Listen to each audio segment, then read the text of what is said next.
দেখো আলোয় আলো বাচ্চারা গুলি ভর্তি মোহর অলংকার সব ছড়াতে ছড়াতে যাচ্ছে কেন? আর গোপালের হাত দুটোই বা ঘাট থেকে বেরিয়ে দুদিকে ঝুলছে কেন? মহারাজ, আর একটা ব্যাপার কি আপনি লক্ষ্য করেছেন? কি বলো তো? গোপালের দেহ কারা কাঁধে করে নিয়ে যাচ্ছে? হ্যাঁ হ্যাঁ, ওই তো মন্ত্রী, সেনাপতি, জ্যোতিষী আর পণ্ডিত। আসলে গোপালের এই শেষ যাত্রা আমাদের কিছু শিক্ষা দিয়ে যাচ্ছে মহারাজ। এই যে দেখুন, যারা গোপালকে সহ্য করতে পারত না, এখন এখন তাদেরই কাঁধে গোপাল যাচ্ছে। তার মানে শেষ পর্যন্ত কেউই কারোর শত্রু থাকে না, সবাই মান অভিমান ভুলে কাঁধে কাঁধ মিলিয়ে পার করে দেয়। তাই তো, এই দৃশ্য তো সেই কথাই বলছে।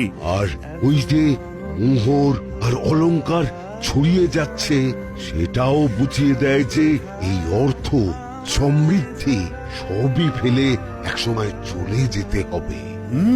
কি ভীষণ সত্যি। দুটো খালি হাতও বুঝিয়ে দিচ্ছে, খালি হাতেই আমরা সংসারে এসেছিলাম আর খালি হাতেই আমাদের যেতে হবে। ও